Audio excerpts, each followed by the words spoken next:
मे आई कम इन sir? Yes, आइए बैठिए। Good evening sir. Good evening ma'am. आपका नाम सुनील है? जी सर। आप ही बताइए कि आपके बारे में सबसे महत्वपूर्ण 5-6 बातें क्या हैं जिस पर आप चाहते हैं कि हम ज़्यादा बात करें आपसे। आप मार्क्स हैं तो हटा लें, क्योंकि हमने आपसे डिस्टेंस करीब 11 फीट का रखा हुआ। जी सर। तो हम सब सेफ हैं, है ना? सर, नाम जैसा आपको पता है, मेरा नाम सुनील कुमार धनवंत है और मैं राजस्थान के जयपुर ज़िले से बिलोंग करता हूँ जी। और मेरी ग्रेजुएशन है वो IIT दिल्ली से हुई है, बीटेक इन सिविल इंजीनियरिंग। ठीक। और उसके बाद में मैं IRS में रेलवे में सर्विस में था। उसके बाद में वहाँ से मैंने रिजाइन करके और IPS सर्विस ज्वाइन किया है। अभी मैं EOL पे हूँ। IPS में आप EOL पे हैं? जी सर। और कार्डर कौन सा मिला आपको? सर मणिपुर। मणिपुर मिला। और इसके अलावा कुछ और महत्वपूर्ण आपके बारे में? सर मेरी हॉबीज़ में मेनली जो संगीत है, बॉलीवुड संगीत और टीचिंग और बैडमिंटन आता है सर। और ऑप्शन सब्जेक्ट आपका अभी? Sir Hindi literature. हिंदी साहित्य है। और आपके बैकग्राउंड सिविल इंजीनियरिंग की है? जी सर। तो मुझे पहले तो यही बताइए कि सिविल इंजीनियरिंग तो एक अच्छा विषय है और UPSC में भी है। निश्चित। तो सिविल इंजीनियरिंग छोड़ के आपने हिंदी साहित्य लिया, इसके पीछे कोई वजह? और क्या बीटेक के बाद कुछ और भी पढ़ाई की आपने? सर बीटेक के बाद में मैंने JNU में एडमिशन लिया था, लेकिन वहाँ पे मेरी MA कंप्लीट नहीं हो पाई थी बिकॉज उसके पहले ही मेरा सिलेक्शन हो गया था UPSC में, इसलिए मुझे बीच में छोड़ना पड़ा MA को। तो आपने MTech ट्राई नहीं किया? सर MTech करने का कोई औचित्य नहीं बनता था उस वक्त, क्योंकि मुझे सिविल सर्विसेज में जाना था और मैंने ऑप्शनल ज्योग्राफी चूज़ कर लिया था। अच्छा। और ऑप्शनल ज्योग्राफी चूज़ करने के बाद में जब पहले अटैम्प्ट में मुझे MTech करने से सिविल इंजीनियरिंग कोई औचित्य दिखाई नहीं दिया था जी। इसलिए मैंने क्या किया कि ऑप्शनल ज्योग्राफी होने की वजह से मैंने MA ज्योग्राफी में एडमिशन ले लिया जी। तो फिर वहीं से मैंने अध्ययन किया। अच्छा। और सिविल इंजीनियरिंग की बजाय ज्योग्राफी या हिंदी लिटरेचर ऑप्शनल लेने का ये 2-3 रीज़न थे। पहला तो ये था कि सर मेरा जो मीडियम था वो हिंदी मीडियम था और जो सिविल इंजीनियरिंग में जो बुक्स वगैरह हैं, गाइडेंस वगैरह है, वो हिंदी में इतनी अच्छे से अवेलेबल नहीं रह पाती। इसके अलावा जो मेरा जो इंटरेस्ट है वो ज्योग्राफी की ओर काफ़ी था। मैं ज्योग्राफी पढ़ना चाहता था लाइफ में थोड़ा सा वैरायटी के लिए, कि मैंने सिविल इंजीनियरिंग का अध्ययन कर लिया और अगर ज्योग्राफी अध्ययन हो जाएगा और कोई सब्जेक्ट अगर मौका मिलता है पढ़ने का तो उसे जीवन में अपनाना चाहिए। तो एक वो हो गया जी। एंड इसके अलावा जो हिंदी लिटरेचर लेने का मेन रीज़न था कि जो मार्किंग कैपेबिलिटी है हिंदी लिटरेचर की काफ़ी अच्छी है। साथ में ये जो विषय है वो काफ़ी छोटा है, आप 2-3 महीने में इसको आराम से तैयार कर सकते हो अगर आपका इंटरेस्ट अच्छा है। और साथ में ही अगर जो पास्ट ट्रेंड देखे जाएं तो उसका एनालिसिस मैंने किया, बिकॉज ज्योग्राफी में ऑप्शनल लेने के बाद मुझे एक प्रॉब्लम आ रही थी कि मार्क्स जो थे मेरे वो कंसिस्टेंटली बढ़ नहीं पा रहे थे। इसलिए मैंने सोचा कि ऐसा सब्जेक्ट लिया जाए जो मार्क्स भी मुझे दिला सके ताकि मैं सिलेक्शन ले सकूँ। यानी आप ये कहना चाह रहे हैं कि UPSC विषयों के बीच में भेदभाव करती है? नहीं सर, मेरा ऐसा बिल्कुल मानना नहीं है। ये बहुत सारे फैक्टर्स हैं मार्किंग के पीछे जो डिसाइड करते हैं वहाँ पे। उसमें से कई फैक्टर्स हो सकते हैं। जैसे अगर बात किया जाए पहले फैक्टर की तो पेपर्स की जो है वो डिफ़िकल्टी होती है, कहीं ना कहीं कैंडिडेट भी परफॉर्म नहीं कर पाता, कुछ कमियां रह जाती हैं। तो उस वजह से भी दोनों पक्षों की वजह से कुछ ना कुछ होता है सर जी। मार्किंग में डिफरेंस आप क्या आ सकते हैं? आप हिंदी साहित्य के विद्यार्थी हैं, राजस्थान से हैं और भूगोल आपने पढ़ा है? जी सर। ये बताएं कि हिंदी साहित्य को जो राजस्थान का योगदान है। जी सर। एक तो जैसे रासो साहित्य की बात करें तो रासो साहित्य को लेकर सबसे बड़ी डिबेट ये है कि उसको हम प्रामाणिक माने ऐतिहासिक रूप से या वो अप्रामाणिक कल्पनाओं से भरा हुआ है। विशेष रूप से पृथ्वीराज रासो की बात करें या और भी हमीर रासो की बात करें, आपका क्या है इस मामले में नजरिया?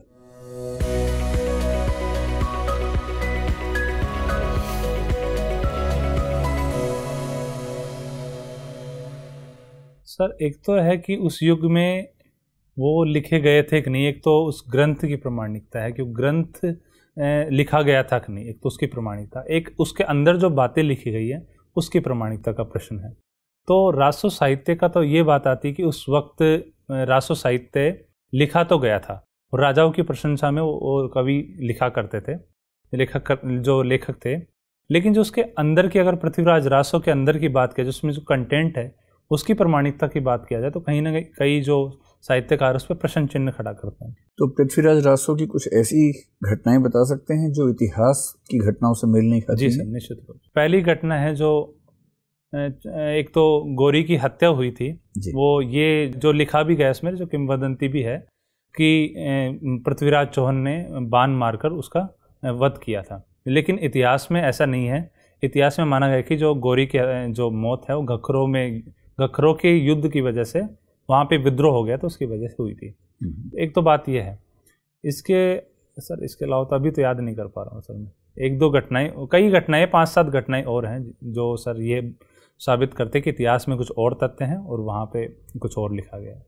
और उसके बाद जो मीरा का विद्रोह है, जी सर, जो राजस्थान में थी और उन्होंने हिंदी साहित्य में सबसे विद्रोही कवियत्री का दर्जा पाया, बिल्कुल, उस विद्रोह के माध्यम से राजस्थान के तत्कालीन समाज के बारे में क्या समझ में आता है? सर मीरा एक स्त्री होने के नाते और उनका जो विवाह था उनकी मर्जी के खिलाफ किया गया था। साथ में ही जो उनको स्वतंत्रताएं थी उतनी प्राप्त नहीं थी उन समाज में कि वो अपनी भावनाओं को व्यक्त कर पाए।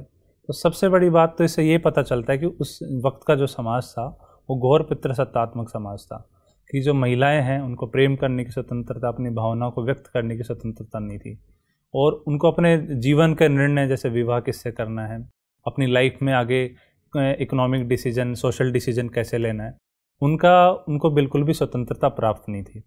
इसके अलावा अगर कोई महिला कुछ नया करने की कोशिश करती है तो उसको जो ऑनर किलिंग जैसा है जो वो भी वहाँ पे किया जाता था, बिकॉज मीरा को कई बार झेड़ देकर मारने का प्रयास किया जाता था। तो सर इससे ये कुछ बातें पता लग सकती है। जो पद्मावत की कहानी आपने साहित्य में पढ़ी, जी सर, जायसी जी का लिखा हुआ जो पद्मावत है और जो पद्मावत फिल्म आई, जी सर, उन दोनों में क्या मतलब कौन कौन से ऐसे बिंदु है जहाँ आपको लगता है कि जो साहित्य वाला पद्मावत है उसको थोड़ा सा मोड़ दिया गया है फिल्म में? सर डिफरेंस तो काफ़ी दिखाई देता है। एक तो राघव चेतन वाली कहानी है, वो थोड़ा सा डिफरेंस वहाँ पे दिखाई देता है। इसके अलावा श्रीलंका वाली कहानी में भी सर, बिकॉज श्रीलंका वाली कहानी में जो साहित्य में लिखा गया है कि वो शिव मंदिर के सामने वो भिखारियों की लाइन में बैठे हुए थे, तब उनकी मुलाकात हुई थी पहली, लेकिन यहाँ पे मुलाकात जो फिल्म में है वो एक जंगल में मुलाकात दिखाई गई है। तो यहाँ पे मुलाकात उनकी एक डिफरेंस है। इसके अलावा हाँ, जो युद्ध है, युद्ध में भी डिफरेंस सर काफ़ी दिखाया गया है, क्योंकि इसमें युद्ध में दिखाया जाता है कि जो राणा रतन सेन है उनकी मृत्यु अलाउद्दीन खिलजी की वजह से होती है, युद्ध इसमें दिखाया जाता है फिल्म में, लेकिन असलियत में कुछ विद्रोह को दबाने की वजह से, घायल होने की वजह से उनकी मृत्यु हुई थी। ऐसा शो किया, साहित्य में ऐसा बताया गया। तो ये कुछ डिफरेंस है। सती और जौहर में क्या अंतर होता है? सर सती और जौहर राजस्थान में मध्यकाल में ज़्यादा प्रचलन में था। सती होता था कि जब किसी के पति की मृत्यु हो जाती थी तो वो महिला या तो खुद से या फिर किसी के दबाव में आकर, समाज के दबाव में आकर वो वहाँ पे चिता पे बैठ जाती थी। तो जो स्वयं से अपने पति की मौत पर जो सामान्य मौत होती है उसके लिए तो सती होती थी, और ये खासकर व्यक्तिगत कार्य होता था। लेकिन अगर जौहर की बात करें तो किसी युद्ध में बड़े पैमाने पर अगर मृत्यु होती है और उनको ये भय रहता है महिलाओं को कि शत्रु दल आएगा और उनकी अगर सम्मान के साथ खिलवाड़ करने का प्रयास करेगा, इसलिए अपने सम्मान को बचाने के लिए आग में कूद जाया करती थी। तो इसको जौहर बोलते हैं, राजस्थान में इसको साका भी बोलते हैं सर। अब क्योंकि आपने हिंदी साहित्य पढ़ा ही है तो मैं एक बात आपसे और जानना चाह रहा हूँ कि जो भाषा है, अगर उसे डिफाइन करना हो, परिभाषित करना हो, तो कैसे डिफाइन करेंगे और क्या कंप्यूटर लैंग्वेज को उस परिभाषा में लैंग्वेज माना जा सकता है? सर भाषा होती है एक, अगर नॉर्मल में देखा जाए तो भाषा आपस में आदान विचारों के या तो लिखित में या मौखिक में आदान प्रदान का, या जो और भी जैसे सांकेतिक किसी भी तरीके से आपस में आदान प्रदान का एक साधन होती है भाषा सर। जैसे पशु पक्षियों की भाषा है। जी सर। पशु पक्षी भी आपस में कम्युनिकेट करते हैं। जी सर। क्या उस लैंग्वेज को हम लैंग्वेज की तरह ट्रीट कर सकते हैं? जैसे आपने हिंदी भाषा का साहित्य पढ़ा। जी सर। क्या हम पशुओं की भाषा को, पक्षियों की भाषा को या संकेतों की भाषा को, संकेतों की भाषा भी तो होती है जैसे आंखों से कुछ कह देना। जी सर। या घूर के देखना किसी को, उससे कुछ कह देना, क्या उसको हम साहित्य में भाषा की परिभाषा का हिस्सा मान सकते हैं? सर नहीं मान सकते भाषा का। उसके लिए एक निश्चित भाषा के कई तत्व होते हैं, वो होना बहुत जरूरी है। जैसे व्याकरण, निश्चित व्याकरण होना चाहिए, शब्दावली होनी चाहिए, कारक व्यवस्था होनी चाहिए, उसके बाद में ही भाषा हम मानेंगे सर। एक प्रणाली होनी चाहिए सर उनकी। चलिए, आप भूगोल के विद्यार्थी रहे तो मैं एक कंसेप्ट आपसे समझना चाह रहा हूँ कि भूगोल में एक हिस्सा होता है जनसांख्यिकी, जनसंख्या, डेमोग्राफी। पॉपुलेशन को लेकर इस समय बहुत डिबेट चल रही है। पहले चीन ने पॉपुलेशन पॉलिसी अपनी मतलब कई साल यूज की, 1 चाइल्ड पॉलिसी, फिर 2 किया, फिर 3 कर दिया। अभी भारत सरकार ने तो कल संसद में ये कहा कि हम ऐसी कोई पॉलिसी प्लान नहीं कर रहे हैं, जबकि 4 प्राइवेट बिल्स इस सेशन में पेंडिंग है इसी विषय पे।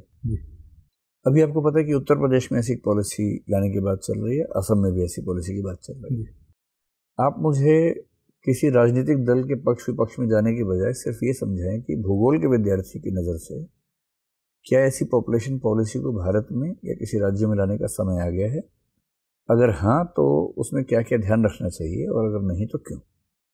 जी सर, जो यूपी में पॉलिसी आई है, अगर उसका एनालिसिस किया जाए भूगोल की दृष्टि से, भूगोल में एक कंसेप्ट होता है प्रतिस्थापन दर। जो जनसंख्या की वृद्धि दर है कि कैसे जनसंख्या बढ़ेगी या घटेगी, प्रतिस्थापन दर पर डिपेंड करता है, जो 2.1 मानी जाती है कि अपनी बच्चा पैदा करने की उम्र में अगर एक महिला 2.1 बच्चे औसतन पैदा कर रही है, इसका मतलब पॉपुलेशन स्टेबलाइजेशन पे है। और भारत की अगर देखा जाए तो 2.7 के आसपास अभी जनसंख्या जो डिक्रीजिंग ट्रेंड पे है। और एक डेटा ये निकल के आया, भारत सरकार का ही डेटा है, जनसंख्या डिक्रीजिंग ट्रेंड पे है, ये जनसंख्या वृद्धि डिक्रीजिंग। यस सर, वृद्धि जो अगर वृद्धि दर है वो डिक्रीजिंग ट्रेंड पे है सर। और भारत सरकार का एक डेटा बताता है, जो NFHS का सर्वे है, कि 2031 तक भारत की जनसंख्या स्टेबलाइजेशन पे हो जाएगी। मगर इस नज़रिए से सर बात किया जाए यूपी की पॉलिसी के 3-4 बिंदु, पहला तो उसमें लिखा गया है कि हम जो फर्टिलिटी रेट है उसको डाउन करेंगे, और उसके लिए 2 प्रकार के मेजर्स है, एक इंसेंटिव, एक कोर्सिव मेजर्स, जिसको दंडात्मक प्रावधान बोलते हैं।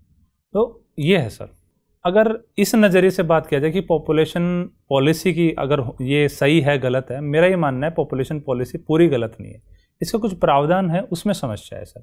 पहला तो ये है कि अभी इतना दंडात्मक प्रावधान वाली पॉलिसी लाने की जरूरत नहीं है कि पहले ही जनसंख्या वृद्धि डिक्रीजिंग ट्रेंड पे है। और सोशो इकोनॉमिक सर्वे भी ये बताते हैं कि ऐसी पॉलिसी होनी चाहिए पॉपुलेशन की जो व्यक्ति को इंसेंटिवाइज करती हो और साथ में महिलाओं को एम्पावर करती हो, महिलाओं के एजुकेशन पे ज़्यादा फोकस करती हो। क्योंकि सर भारत में हमारे ऐसे एग्जाम्पल जैसे तमिलनाडु है, केरला है, वो बिना किसी ऐसी पॉपुलेशन पॉलिसी के आज उनकी पॉपुलेशन रेट है, वो जो औसतन फर्टिलिटी रेट है उनकी उससे कम है। तो निश्चित रूप से ये पॉपुलेशन पॉलिसी अगर किसी को इंसेंटिवाइज करने के लिए लाई जा रही है कि जो 2 बच्चे पैदा करेगा उनको इंसेंटिव दिए जाएंगे, लेकिन कोर्सिव मेजर्स उसमें ना हो, तो निश्चित रूप से अच्छी पॉलिसी है।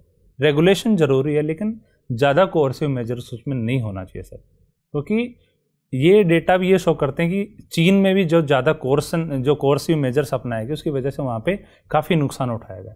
पहला तो वर्क फोर्स का उनको काफ़ी नुकसान हुआ है, आज उनकी पॉपुलेशन है वो एजिंग पॉपुलेशन बन चुकी है और वहाँ पे वर्क फोर्स की भारी समस्या पैदा हो चुकी है। इसके अलावा जो उनकी सेना है या कहीं भी रिक्रूटमेंट के लिए वहाँ पे जो जनसंख्या है वहाँ पे अवेलेबल नहीं होती। तीसरा, अगर कोर्सिव मेजर्स अपनाते हैं, मान लो 2 बच्चों का पॉलिसी अपनाते हैं, उसमें यह होता है कि जो जो हमारा लिंगानुपात होता है उस पर काफ़ी नकारात्मक प्रभाव पड़ता है, क्योंकि 2 बच्चे पैदा करने की अनुमति दी जाएगी तो लोग जो भ्रूण हत्या है उसकी तरफ ज़्यादा बढ़ेंगे, क्योंकि सबको कम से कम एक लड़का तो चाहिए होगा। ऐसे जो हमारे समाज में विचारधारा है कि एक लड़के वाली, उसकी वजह से काफ़ी जो कन्या भ्रूण हत्या उसके बढ़ने के चांस है। तो मेरी राय सर यही है, पॉलिसी होनी चाहिए रेगुलेशन के लिए, लेकिन कोर्सिव मेजर के साथ ना होते हुए ऐसी पॉलिसी होनी चाहिए जो महिला सशक्तिकरण को बढ़ावा देती हो, उनके एजुकेशन, न्यूट्रिशन, उनके एम्पावरमेंट पे ज़्यादा फोकस करती हो और लोग को इंसेंटिवाइज करती हो चीज़ों के लिए कि आप अपनी पॉपुलेशन को कंट्रोल में रखें और प्रतिस्थापन दर को प्राप्त करने की कोशिश करें। मणिपुर काडर का होने के नाते आज का दिन या कल का दिन आपके लिए बहुत खुशी का क्यों है? खुशी का इसलिए दिन है क्योंकि टोक्यो ओलंपिक चल रहा है और वहाँ पे जो मणिपुर की मीराबाई चानू है, उन्होंने 49 किलो वर्ग में सिल्वर मेडल की प्राप्ति की है। तो किस गेम में? सर वेट लिफ्टिंग में। ठीक है मैडम, आप पूछिए। सुनील जी, राजस्थान से आप बिलोंग करते हैं। अगर हम इतिहास को ना देखें और वहाँ पे किले और जो ये इंफ्रास्ट्रक्चर है उसको ना देखें, उसके अलावा आज के राजस्थान पे गर्व करने लायक कौन सी 2 बातें हैं? एक तो ये है कि जो राजस्थान है वो मोटे अनाज और सरसों की खेती में हमारे देश में काफ़ी आगे है। तो एक तो है कि हम जो मोटा अनाज है उसको पैदा करने में आगे हैं, तो कृषि के क्षेत्र में एक थोड़ा सा अच्छा पॉइंट है। इसके अलावा अगर वेस्टर्न साइड की बात करें तो वेस्टर्न साइड में हमारे पास जो सौर ऊर्जा है उसकी काफ़ी संभावना है राजस्थान जैसे इलाकों में, क्योंकि वहाँ पे बहुत ऐसे बंजर ज़मीन पड़ी हुई है जहाँ पे अगर सौर ऊर्जा का सौर ऊर्जा का उत्पादन किया जाए तो काफ़ी एक तरह से हमारी ऊर्जा सुरक्षा के लिए काफ़ी इंपॉर्टेंट हो सकता है। तो एक तरह से ये भी राजस्थान को गिफ्ट बोल सकते हैं, उसकी वजह से हम गर्व कर सकते हैं। कितना पोटेंशियल है सोलर एनर्जी में राजस्थान का? अगर अनुमान के तौर पर बताया जाए तो 300 गीगावाट से ज़्यादा बताया जाता है। एग्जैक्टली मैम मुझे नहीं पता। ठीक है। एक सिविल इंजीनियर होने के नाते सेंट्रल विस्टा प्रोजेक्ट जो है उसके अंदर क्या क्या खूबियां हैं? 2-3 बात है कि एक तो वहाँ पे जो कंस्ट्रक्शन हो रहा है वो बिल्डिंग्स हैं वो ग्रीन बिल्डिंग्स कहलाई जाएंगी, कि उनका जो जितना भी पानी है जो वाटर हार्वेस्टिंग है उस सब में इंस्टॉल किया जाएगा। इसके अलावा जो एनर्जी है वो सोलर एनर्जी से पैदा की जाएगी। जो संसद है हमारी, उसके जो डिज़ाइन है वो हमारे भारतीय संस्कृति की जो परंपरा है उसके कई तत्वों को उसमें लिया गया है और शामिल किया गया है। जैसे शेप है शायद वो भी कहीं ना कहीं हमारी भारतीय संस्कृति का ही कुछ है। या आपने कहीं सुना है या कहीं पढ़ा है? मैम मैंने पढ़ा है। जो सेंट्रल विस्टा प्रोजेक्ट है उसकी वीडियो देखी थी मैंने, जो MIB हमारा मिनिस्ट्री ऑफ इंफॉर्मेशन ब्रॉडकास्टिंग, उसकी। कितने व्यक्तियों के सीटिंग का अरेंजमेंट होगा वहाँ पे? 800 से प्लस है, 800 से ऊपर का सीटिंग व्यवस्था बनाई। ठीक है। आप बॉलीवुड के सॉन्ग्स सुनते हैं, ऐसा कहा जाता है कि अब जो नए सॉन्ग्स आ रहे हैं उनके अंदर मेलोडी कम है, वो उतने ज़्यादा मीनिंगफुल भी नहीं रहे। क्या आप इस बात को मानते हैं? मैम मेरा ऐसा मानना नहीं है, मिक्स रिस्पॉन्स है कि कुछ गाने ऐसे हैं जिनमें जो आज की युवा संस्कृति है उसकी मांग है उसके अकॉर्डिंग बनाए जा रहे हैं, लेकिन कुछ गाने ऐसे भी हैं जिनमें संगीत भी अच्छा होता है, साथ में जो लिरिक्स होते हैं उनका मीनिंगफुल होता है। जैसे अगर बात किया जाए तो अरिजीत सिंह के गाने हैं, उनके मेलोडी भी काफ़ी है, उनका संगीत भी काफ़ी अच्छा होता है। AR रहमान के गाने हैं, उनके भी काफ़ी अच्छे होते हैं। और अगर बात किया जाए तो अभी भी जो लिरिसिस्ट हैं कई ऐसे हैं जो काफ़ी मीनिंगफुल लिरिक्स लिखते हैं। जैसे अभी हाल ही के बॉलीवुड को देखा जाए तो मशान मूवी है, उसका संगीत काफ़ी अच्छा है। अभी एक लूडो मूवी आई है, उसका संगीत भी काफ़ी अच्छा, लिरिक्स भी काफ़ी अच्छे हैं। उसमें तो पुराने गानों को यूज़ किया है नया करके लूडो में मैम, लेकिन कहीं ना कहीं वो संगीत को तो ढाला गया है ना मैम। उसमें संगीत तो एक तरह से मेलोडियस है और व्यक्ति को एक तरह से आनंद दे सकता है मैम। बहुत अच्छा संगीत है, मुझे तो पर्सनली काफ़ी अच्छा लगता है। ठीक है। ये बताइए, रेलवेज़ में आप थे कि क्या अब समय आ गया है कि रेलवेज़ को प्राइवेटाइज कर देना चाहिए हम लोगों को? रेलवेज़ के बारे में बात किया जाए तो हमें रेलवे को एक इस पर्सपेक्टिव से देखना पड़ेगा कि रेलवे किस प्रकार के संस्थान है और रेलवे का उद्देश्य क्या है और रेलवे की वर्तमान स्थिति क्या है।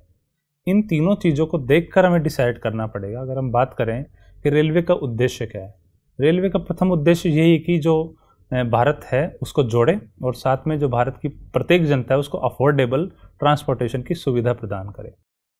और अगर इसकी वर्तमान स्थिति देखी जाए तो वो कहीं ना कहीं चिंताजनक है। 97-98 के पास इसका ऑपरेटिंग रेशियो रहता है और जो पैसेंजर जो सेगमेंट है रेलवे का उसमें भारी नुकसान रेलवे को उठाना पड़ता है हर साल। लेकिन इसके उद्देश्यों को ध्यान में रखा जाए तो कहीं ना कहीं हमारा भारत है आर्टिकल 38 के अकॉर्डिंग कल्याणकारी समाज है और एक समाजवादी जो प्रकार का समाज है। तो अगर हम रेलवे को 100% प्राइवेटाइज कर देंगे तो जो हमारे भारत की 30 से 40% जनसंख्या ऐसी मानी जाती है जो आज भी उस महंगे रेलवे में ट्रैवल करने को सक्षम नहीं है। तो जहाँ पे उद्देश्य हमारा था कि अफोर्डेबल सबको ट्रैवलिंग उपलब्ध कराई जाए, प्रत्येक जनता को, प्रत्येक सिटीजन को, तो वो वहाँ पे सुविधा उपलब्ध नहीं हो पाएगी।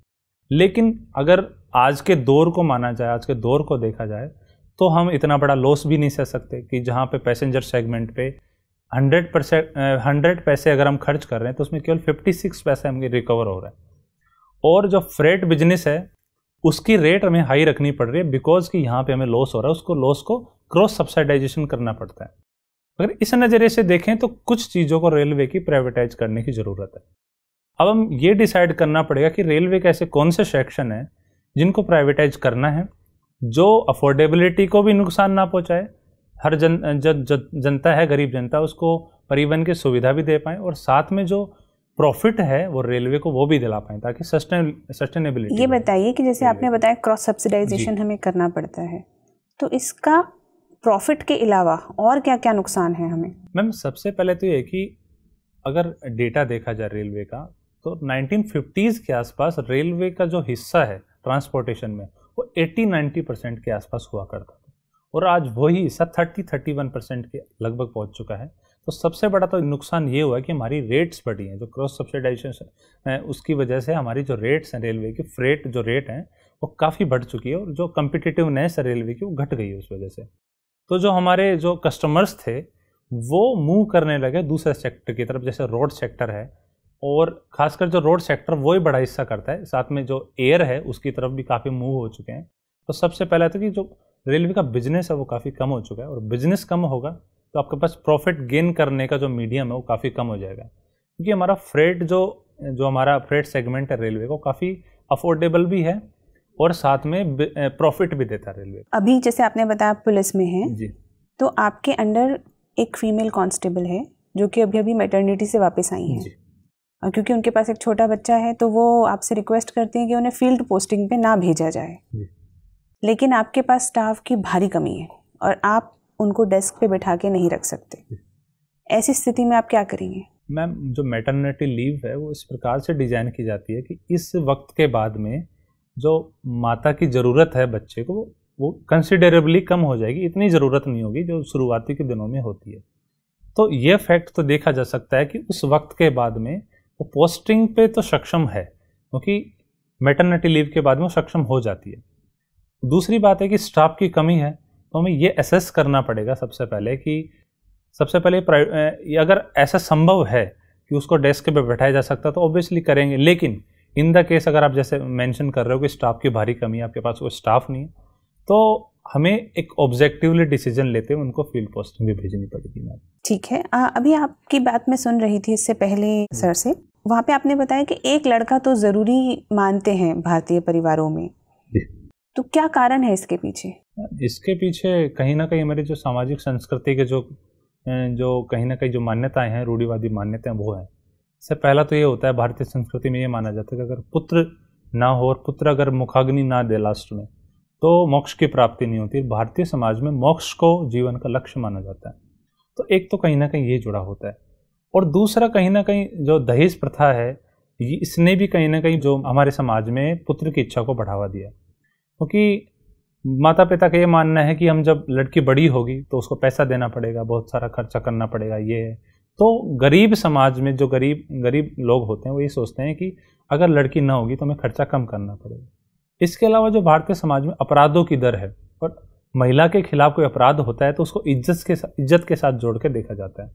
तो लोग ये सोचते हैं कि अगर लड़की ना होगी तो कम से कम अपराध कोई नहीं कर पाएगा उसके खिलाफ, और उससे क्या होगा कि हमारी जो ऑनर है वो बची रहेगी। तो कहीं ना कहीं ये कारण है। और जो हमारे समाज में जो पितृसत्तात्मक सोच है कि पुत्र ही सब कुछ होता है, पुत्र ही वंश चलाता है, ये भी कहीं ना कहीं। और आप इस सोच से कहाँ तक सब्सक्राइब करते हैं? कितना आपको लगता है सोच सही है? 100% डिसएग्री करता हूँ। लड़का लड़की हमेशा बराबर होते हैं, और वो बराबर अगर उनको मौका दिया जाए तो कहीं ना वो बिल्कुल बराबर हर चीज़ अचीव कर सकते हैं। आपको ऐसा लगता है कि किसी तरीके से आप इस सोच को जनता तक भी पहुंचा सकेंगे? निश्चित रूप से। कैसे पहुंचाएंगे? हम इसके कई तरीके हो सकते हैं। पहला तो यह है कि हमारे पास कानून है जो अवेलेबल हैं कि अगर कोई डिस्क्रिमिनेट करता है, और अगर प्रत्यक्ष डिस्क्रिमिनेट करता है उसके खिलाफ कानून है। पहला तो कानून की बात होगी। दूसरा होता है IEC, information education and communication, कि इन्फॉर्मेशन की बात हम जनता को होर्डिंग्स के थ्रू समझा सकते हैं कि सबके पास इन्फॉर्मेशन जानी चाहिए कि लड़का लड़की बराबर होते हैं। आजकल व्हाट्सएप का ज़माना है, हम लोग मैसेज जो बना के कहने से मान जाते हैं लोग। अगर लंबे समय तक चीज़ों को जो एथिक्स होता है उसमें परसुएशन होता है, कि अगर आप लंबे समय तक चीज़ों को एटीट्यूड बदलने की कोशिश करो परसुएशन के थ्रू, तो आप निश्चित रूप से 100% परसुएशन ना कर पाओ 100% लोगों का, लेकिन एक कंसिडरेबली आप धीरे धीरे गोल को अचीव कर सकते हैं समय के साथ। ठीक है, मेरा आखिरी सवाल है, 2 कारण बताइए मणिपुर की इंसर्जेंसी के लिए। वैसे मैम रीजन तो बहुत है, अगर 2 रीजन देखा जाए तो सबसे पहले तो है कि जो वहाँ के जो 3 जो समुदाय हैं उनके बीच में काफ़ी मतभेद चलते हैं। जो कुकीज़ हैं, मेतीज़ हैं और नागा हैं, उनके बीच में आपस में काफ़ी कॉन्फ्लिक्ट्स होते हैं। और इसके अलावा नागा की जो मांग है जो ग्रेटर नागालिम की बनाने की, उसकी वजह से वो NSCN नाम का ग्रुप है वो काफ़ी इंसर्जेंसी करता है। दूसरा इसके पीछे वहाँ का भूगोल जिम्मेदार है कि वहाँ पे एक तो कठिन दुर्गम भूगोल पाया जाता है, साथ में जो म्यांमार का बॉर्डर है इंडिया के साथ वो पोरस बॉर्डर है बिल्कुल। वहाँ पे जो बाड़ लगाई जाती हैं फेंसेस, वो वहाँ पे प्रॉपर उपलब्ध नहीं है। वहाँ पे सिक्योरिटी पर्सनल हमारे पास इतने अवेलेबल नहीं है कि हर चप्पे चप्पे की सुरक्षा कर सके, तो उनको एक सेफ प्लेस मिल जाता है वहाँ पे छुप जाने का। तो मैम ये बड़े reason. Thank you Sunil. Thank you. Sunil ji sir.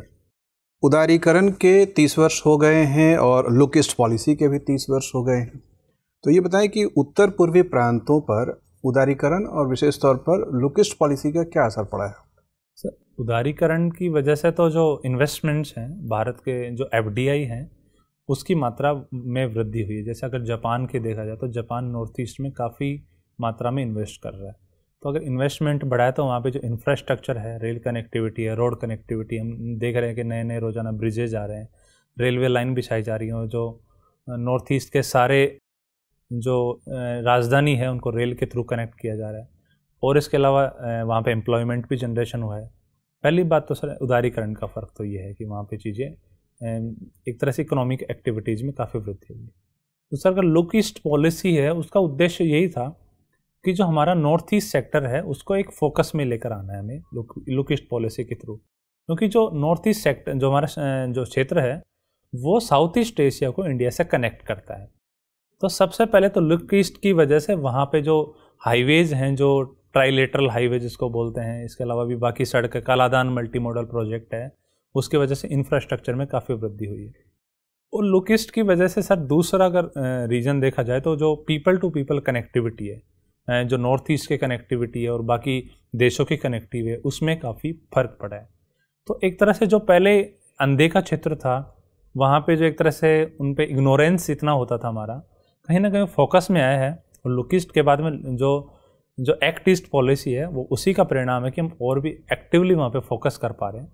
और डेवलपमेंट जो पहले बहुत पिछड़ा रीजन माना जाता था, वो आज डेवलप हो चुका है अभी भी। लेकिन उस इलाके में बेरोजगारी और गरीबी बहुत ज़्यादा है और अभी भी शेष भारत से वहाँ के लोगों में दुराव की भावना है। वो 30 वर्षों के नीतिगत प्रयासों के बाद भी कम नहीं हो पा रहा है। क्या कारण है इस विफलता के? सर अगर 1990 की तुलना किया जाए आज की, तो कम तो हुआ है, लेकिन जितना हम एक्सपेक्ट कर रहे थे उतना कम नहीं हुआ है। ये बिल्कुल फैक्ट है। क्योंकि सर हर पॉलिसी में कुछ ना कुछ कमियां जरूर रह जाती है और उसका मूल्यांकन बिल्कुल जरूरी है। तो सबसे पहले तो ये है कि वहाँ पे जो फंड्स थे, पहले फंड जाते थे, वहाँ प्रॉपर जो टाइमली खर्चा होता है उसका नहीं हो पाता था। और दूसरा है कि जो प्रोजेक्ट्स हमारे होते हैं वो काफ़ी लंबे समय से पेंडिंग चलते रहते हैं। और जो तीसरी जो हमारी थिंकिंग है, जो रेस्ट ऑफ इंडिया जो नॉर्थ ईस्ट के बारे में सोचता है, जो कई बार जो स्लर्स, जो अपमानजनक शब्द प्रयोग किए जाते हैं, उनकी वजह से अभी एक होज खास में एक घटना हुई थी दिल्ली में कि जो नॉर्थ ईस्ट की लड़की है उसको असॉल्ट किया गया। तो ऐसी जो चीज़ें हैं वो वहाँ के लोगों में एक तरह से हमारे प्रति एक अलगाव की भावना पैदा करती हैं। इसके पीछे कई फैक्टर जिम्मेदार हैं जिन पे वर्तमान सरकार अपनी पॉलिसीज़ के थ्रू, खासकर जो नया मंत्रालय है जो नॉर्थ ईस्ट है उसके लिए अलग मंत्रालय बनाया गया है। इसके अलावा जो नॉन लैप्सेबल फंड्स हैं वो अलग से क्रिएट किए गए हैं। और ये प्रोविजन, क्या ये नॉन लैप्सेबल फंड कब अभी क्रिएट किया गया, पहले से रहा है? सर 90s में क्रिएट किया गया था, 98 के आसपास, 98-7 के आसपास ये क्रिएट किया गया था सर। ठीक। और आज बजट में ये प्रावधान रहता है कि 10% जो हर मिनिस्ट्री का बजट है उसका 10% नॉर्थ ईस्ट के लिए रिजर्व किया जाएगा। और उसके लिए मॉनिटरिंग के लिए जगह जगह वो संस्थान हमने बना रखे हैं कि कैबिनेट सेक्रेटरी लेवल पर मीटिंग होगी। इसके अलावा मिनिस्ट्री पूरा अलग से देखती है। तो निश्चित रूप से सुधार आ रहा है और मेरी पूरी उम्मीद है कि 5 साल के अंदर, जो अगला 5 साल है, उसमें नॉर्थ ईस्ट की तस्वीर काफ़ी बदलने वाली है। इसका पीछे 2-3 कारण मैं आपको गिनाना चाहता हूँ। पहला तो है कि वहाँ पर रेल लाइन कनेक्टिविटी बिल्कुल नहीं थी। आज हम मणिपुर जो बहुत रिमोट इलाका है, त्रिपुरा है, वहाँ तक रेल पहुँचाने की 2023 तक वहाँ पर रेल पहुँच जाएगी। इसके अलावा बोगीबील जैसे ब्रिज हैं, इसके अलावा जो ब्रह्मपुत्रा में जो डेवलपमेंट्स हैं ब्रिज के, वो काफ़ी चल रहे हैं, उससे कनेक्टिविटी हमारी जुड़ चुकी है।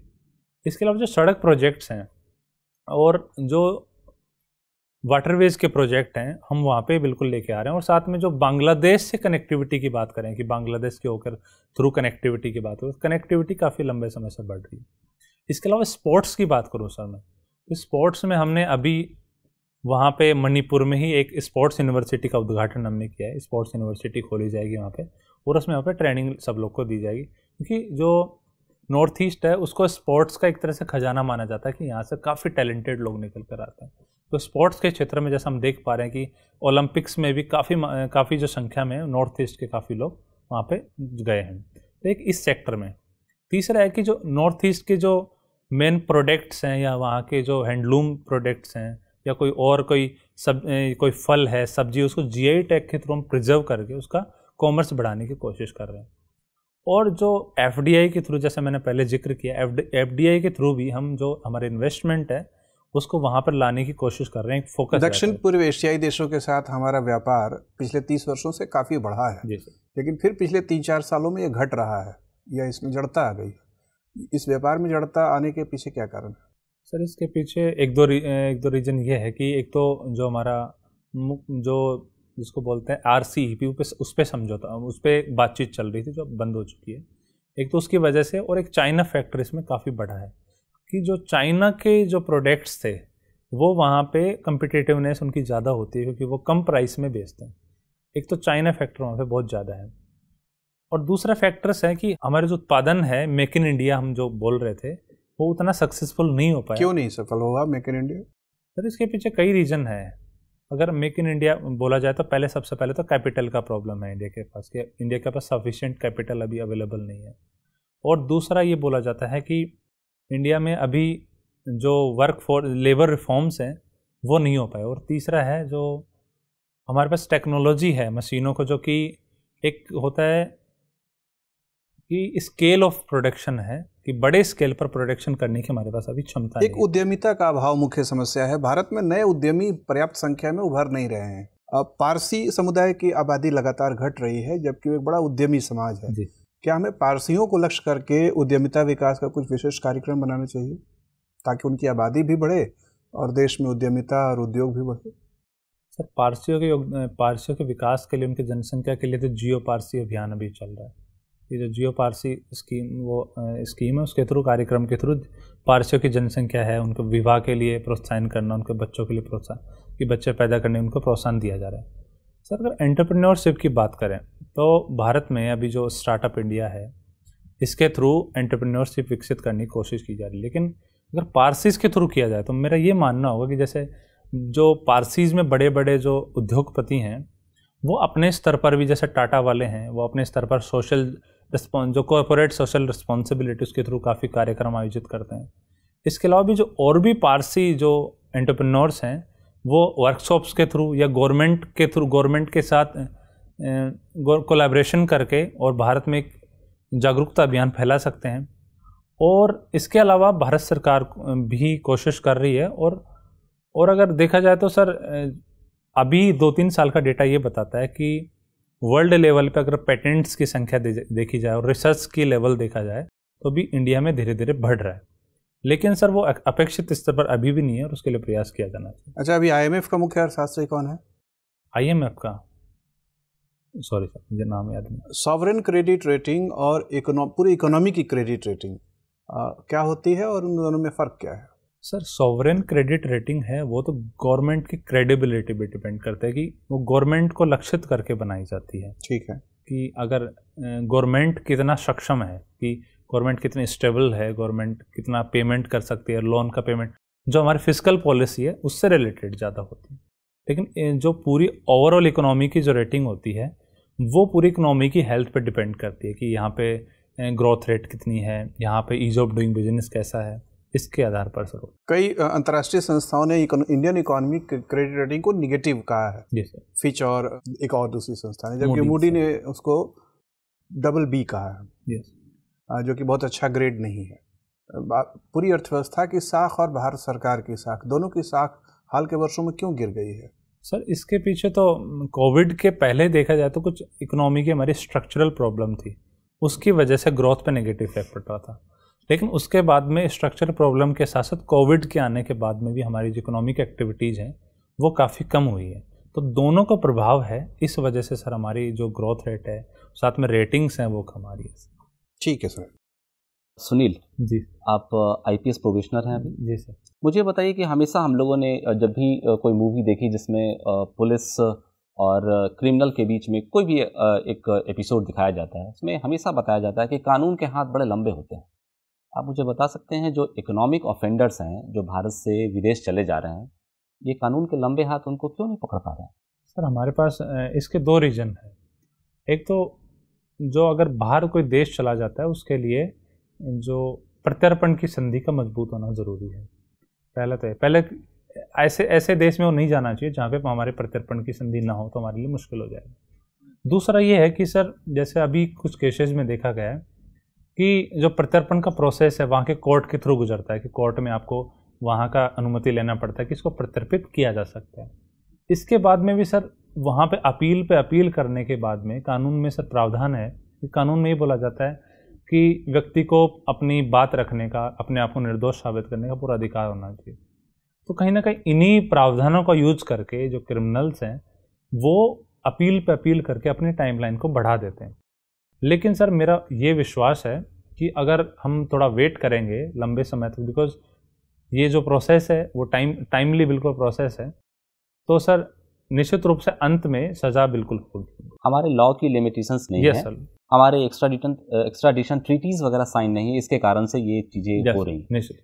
मुझे ये बताइए कि लॉ एंड ऑर्डर स्टेट का सब्जेक्ट है। Yes sir. और पुलिस व्यवस्था को सुचारू रूप से चलाने के लिए आपके पास CRPC, IPC के प्रावधान हैं, जिसके हवाले से आप चीज़ों को नियंत्रित कर सकते हैं। मुझे बताइए कि जो केंद्रीय एजेंसियां हैं जैसे CBI और NIA, इनको क्यों IPC और CRPC के प्रावधानों का इस्तेमाल करने का राइट दिया गया है?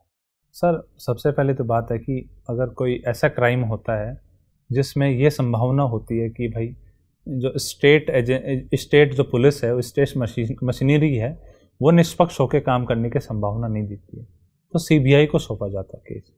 और इसके अलावा कुछ ऐसा केस हो जो 2 राज्यों को सम्मिलित करता हो, 3 राज्यों को सम्मिलित करता हो, या ग्रेटर पब्लिक इंटरेस्ट में हो, तो CBI को सौंपा जाता है। और अगर इनको अधिकार देने का रीज़न यही है कि इनको बहुत सारे समन्स देने पड़ते हैं, बहुत सारे अरेस्ट करने पड़ते हैं कई बार, तो उनके लिए एक प्रोसीजर होना बहुत ज़रूरी है। CRPC में ये सारे प्रोसीजर्स दिए। तो एक निश्चित एक तरह से ये जनरल नहीं है, लेकिन कुछ केसेस में उनको ये छूट दी गई है। तो जनरली अगर देखा जाए तो CRPC, IPC पुलिस यूज़ करती है राज्य की, लेकिन कुछ केसेस में, कुछ स्पेशल केसेस में CBI को, बाकी को अधिकार दिया गया, सो दैट अपनी ये जो कामकाज है, अपना कार्य प्रणाली, उसको सुचारू रूप से चालू कर सकें। ठीक है। अच्छा, पुलिस की जो कार्य प्रणाली है और जिस तरह का चार्टर ऑफ ड्यूटी है वो देखा जाए, और इंडियन आर्मी और सेंट्रल आर्म पुलिस फोर्स का जो चार्टर ऑफ ड्यूटी है और कार्य प्रणाली का अगर तुलनात्मक विश्लेषण करें तो निश्चित रूप से एक आम ओपिनियन ये बनती है कि CAPF और इंडियन आर्मी वो ज़्यादा पेशेवर तरीके से काम करते हैं। क्या कारण है कि पुलिस व्यवस्था में जो लोग लगे हुए हैं वो उनके प्रोफेशनल अप्रोच को मैच नहीं कर पा रहे? सर मेरा इसमें ये मत है कि जो पुलिस ऑफिसर्स होते हैं उनमें पूरा कैलिबर होता है कि वो अपने, और प्रोफेशनल भी होते हैं, उनको बिल्कुल एक अत्याधुनिक स्तर की ट्रेनिंग भी दी जाती है, उनमें एप्टीट्यूड भी होता है। लेकिन इसके पीछे कुछ व्यवस्था की समस्या है जिसकी वजह से उनके प्रोफेशनल स्किल्स वो प्रभावित होती है। सबसे पहले तो जैसे सुप्रीम कोर्ट ने भी प्रकाश सिंह केस में बोला है कि जो राजनीतिक हस्तक्षेप है वो पुलिस में काफ़ी होता है, ट्रांसफर्स को लेकर, अपॉइंटमेंट्स को लेकर। इसकी वजह से जो प्रोत्साहन की मात्रा है उनमें काफ़ी कम हो जाती है, और हर केस में आपको पॉलिटिकल इंटरफेरेंस देखने को मिलता है। तो सबसे बड़ा प्रॉब्लम तो ये है। दूसरा है कि प्रोफेशनल काम करने के लिए आपको संसाधनों की ज़रूरत होती है। संसाधनों में टेक्नोलॉजी प्लस में ह्यूमन रिसोर्सेज। तो पुलिस के पास आज टेक्नोलॉजी है, जैसे फॉरेंसिक जांच कोई करनी हो, DNA की जांच करनी हो, इसके अलावा भी इन्वेस्टिगेशन में जितनी चीज़ें आपको चाहिए होती हैं, पुलिस के पास संसाधनों की भारी उसमें कमी दिखी जा रही है। इसके अलावा ह्यूमन रिसोर्सेज की बात की जाए तो पुलिस के पास जो यूनाइटेड नेशन का डेटा है कि प्रति 10 लाख पर 200-250 के आसपास पुलिस कर्मी होने चाहिए। ठीक है, पुलिस व्यवस्था अंडर स्टाफ्ड है। Yes sir, under staffed. और इसके अलावा जो पुलिस के वर्किंग आवर्स हैं वो काफ़ी ज़्यादा रहते हैं कि कईयों को, पुलिस वालों को 16 घंटे काम करना पड़ता है, तो उनकी जो उसकी वजह से उनका मेंटल हेल्थ है वो काफ़ी प्रभावित होता है। तो ये सारे फैक्टर्स मिलके और उनकी प्रोफेशनल जो क्रेडिबिलिटी उसको अफेक्ट करते हैं सर। ठीक है। अच्छा, कुछ राजनीतिक विषयों पे बात करते हैं। ये बताइए कि ये कहा जाता है आजकल, हालांकि सरकास्टिकली ही कहा जा रहा है कि राज्य विधानसभा में जो स्पीकर है अब उसके पास ऐसी शक्तियां आ गई है कि वो सरकार बना सकती है और सरकार गिरा सकती है। कहाँ तक आप इस मत से सहमत हैं? सर मैं इस मत से सहमत नहीं हूँ कि संविधान ने उसको ऐसी कोई ताकतें दी हैं प्रत्यक्ष रूप से कि वो सरकार गिराया बना सकता है।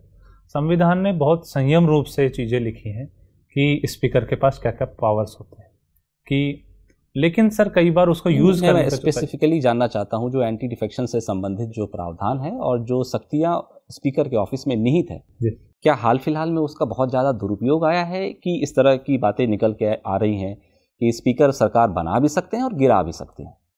सर मेरा ये मानना है कि कानून में कोई ज़्यादा डिफेक्ट नहीं है। कानून में एक दो प्रावधान है जो थोड़े से अस्पष्ट हैं कि कौन सी सिचुएशन होगी। डिस्क्रिशनरी पावर इसलिए स्पीकर को दी जाती है कि वो डिसाइड करेगा, अंतिम निर्णय अथॉरिटी वही होगा। लेकिन उसका कई बार जो स्पीकर होता है उससे अपेक्षा की जाती है कि वो निष्पक्ष रहे, लेकिन जो स्पीकर होता है वो कई बार राजनीतिक अपने झुकाव की वजह से वो निष्पक्ष तौर पर कार्य नहीं करता। और सुप्रीम कोर्ट भी कई केसेस में स्पीकर्स के जो डिसीजन है उनको पलट चुका है। तो इसमें और उनको ये भी बोला जाता है कि जो स्पीकर्स हैं वो राजनीतिक झुकाव है उसके एक तरह से उससे उदासीन होते हुए डिसीजन लेना चाहिए। तो कहीं ना कहीं ये जो इम्प्लीमेंटेशन है इस कानून का एंटी डिफेक्शन, क्या आपको लगता है कि जो व्यवस्था है उसी में कुछ इनहेरेंट फ्लॉज हैं, जैसे कि स्पीकर का जो पद है वो अमूमन जो रूलिंग पार्टी है वहीं से चुने जाते हैं। हालांकि ये बिल्कुल सच है कि वो उनके रोल पे नहीं होते हैं, वो रिज़ाइन फॉर्मली नहीं होता है, लेकिन फिर भी वो उससे संबंधित नहीं होते। लेकिन कई बार ऐसे आरोप लगाए गए हैं कि वो पॉलिटिकल पार्टी जो पावर में है उसी के एजेंडा को प्रोलिफरेट करते हैं। तो आपको लगता है कि इस व्यवस्था के विकल्प के रूप में कोई ऐसी व्यवस्था हो जिसके माध्यम से हम कंप्लीट ट्रांसपेरेंसी, अकाउंटेबिलिटी, फेयरनेस और इम्पार्शियलिटी को इंश्योर करें, जो लोकतांत्रिक व्यवस्था की नींव हो सकती है? सर हमारे भारत में जो स्पीकर है वो उसका हर 5 साल में एक तरह से उसको दोबारा से चुनाव लड़ना पड़ता है। लेकिन यूके जैसे देश है वहाँ पे ये व्यवस्था है कि स्पीकर एक बार चुनने के बाद में दोबारा एक तरह से उसको चुनाव नहीं लड़ना पड़ेगा और उसकी सीट फिक्स हो जाएगी, उसके खिलाफ कोई नहीं लड़ेगा। तो उससे क्या होता है कि उस पर जो उस पार्टी का दबाव है कि मुझे टिकट मिलेगा या ना मिलेगा। ये एक प्रयोग हम कर सकते हैं, भारत में ये प्रयोग हो सकता है, ये एक अच्छा सुझाव भी है। ठीक है, अच्छा मुझे बताइए, आरटीआई के बारे में सुना होगा, राइट टू इन्फॉर्मेशन एक्ट 2005। उस एक्ट के बारे में ये कहा जाता है कि इसने जिस उद्देश्य के लिए अपनी यात्रा की शुरुआत की वहाँ तक पहुँच नहीं पाया, और जो भी सरकारें रही हैं उन्होंने कई तरह के अमेंडमेंट्स इस एक्ट में ऐसे इंट्रोड्यूस कर दिए जो गड्ढे का काम कर रहे हैं, उसके रास्ते को ब्लॉक कर रहे हैं जहाँ पहुँचना चाहिए, जो उद्देश्य था। जैसे अकाउंटेबिलिटी, आप एम्पावर कर रहे हैं अपने लोगों को, जानने का अधिकार दे रहे हैं। तो आप मुझे बता सकते हैं कौन कौन से अमेंडमेंट्स आए हैं और जिससे आप इत्तेफाक रखते होंगे जो इसकी यात्रा में बाधा है, बॉटलनेक्स हैं? पर स्वतंत्रता के बाद में जो आरटीआई का एक्ट है वो एक तरह से एक मील का पत्थर हम इसे मान सकते हैं, क्योंकि 2005 के बाद में जो निश्चित रूप से जो लोगों को इन्फॉर्मेशन प्राप्त करने की रेट है, उनके ऐसे बड़े बड़े स्कैम्स हैं उनको इसके थ्रू उजागर किया गया है। लेकिन हाल ही में सर जो अभी जो आरटीआई एक्ट में संशोधन किया गया 2019 में, उसमें ये प्रावधान किया गया कि जो चीफ इंफॉर्मेशन कमिश्नर है उनका जो कार्यकाल है, सेवा शर्त हैं, उनको केंद्र सरकार निर्धारित करेगी। तो ये कहीं ना कहीं उनके जो काम करने की शक्ति है उसको प्रभावित कर सकता है। तो ये जो उनके निष्पक्षता है। ठीक है सुनील, मैं समझ पा रहा हूँ। मेरा अंतिम प्रश्न है आपसे, चूँकि आप प्रशासनिक सेवा में भी हैं, पुलिसिंग का अच्छा खासा अनुभव भी होगा, मुझे ये बताइए कि ये क्या कारण है कि जितने भी अपराध होते हैं उसमें पुरुष ही होते हैं, एक्टिव अपराध में महिलाएं नहीं आ रही हैं, क्यों? एक्कम्प्लिस के रूप में तो कई जगह उनके खिलाफ अपराध रजिस्टर होते हैं, लेकिन एक जनरल सा ये है कि जो संगीन अपराध है उस अपराध में महिलाएं नहीं हैं, ऐसा क्या कारण है? अगर समाज को आप समझ पा रहे हैं, तो जो सामाजिक समझ है, और चूंकि अपराध आप डील कर ही रहे होंगे, उसके लिहाज से आप बताइए कि क्या कारण है कि पुरुष ही अपराध करता? क्या उसमें क्राइम करने की कोई अलग से साइकोलॉजिकल टेंडेंसी होती है, या उसमें समाज का कुछ कंट्रीब्यूशन है, उसी इस तरीके से हम इंड्यूस करते हैं कि वो क्राइम की तरफ आतुर होता है, वेरस महिलाएं नहीं होती? सर ये मत पूरी तरह सही नहीं है कि महिलाएं क्राइम में शामिल नहीं होती। अगर ओवरऑल डेटा देखा जाए कि जेल का डेटा जाए कि जेल में कितनी महिलाएं कितना पुरुष हैं, हत्या जैसे मामलों में महिलाओं का कई बार वहाँ पे इन्वॉल्वमेंट पाया जाता है, दहेज के केसेस हैं, इसके अलावा जो चाइल्ड फिटिसाइड है, जो भ्रूण हत्या है, कन्या भ्रूण हत्या, उसमें महिलाओं का कई बार हाथ देखा जाता है।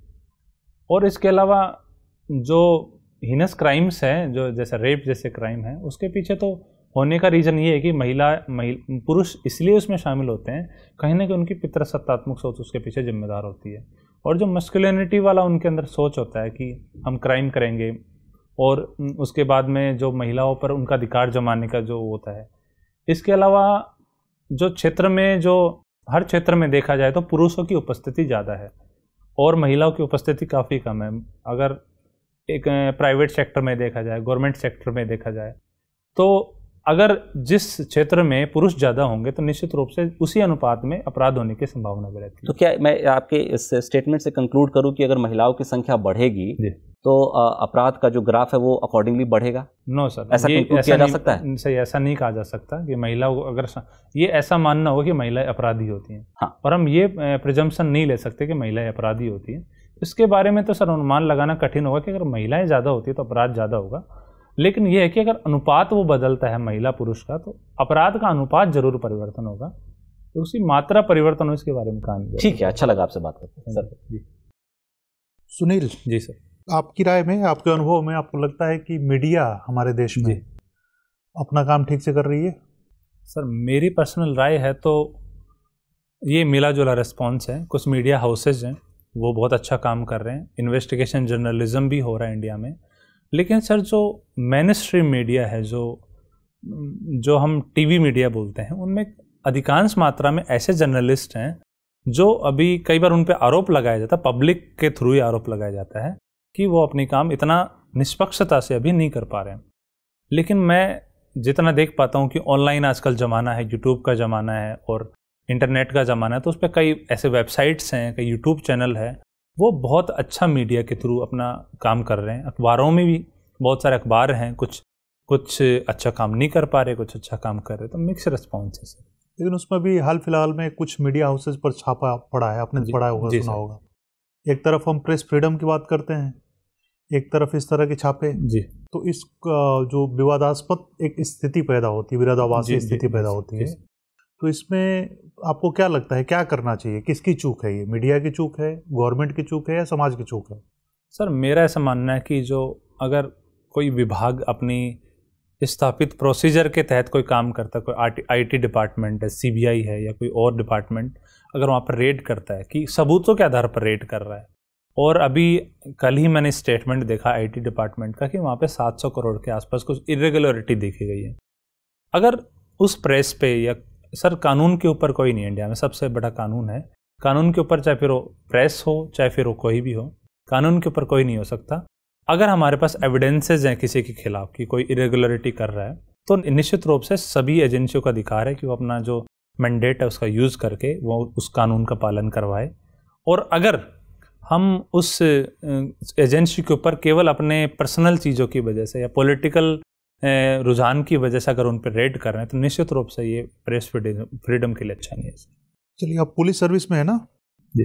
2-3 टेक्नोलॉजी है, जैसे एक GIS है, जोग्राफिकल इंफॉर्मेशन सिस्टम है, एक GPS है और एक रिमोट सेंसिंग है। जी सर।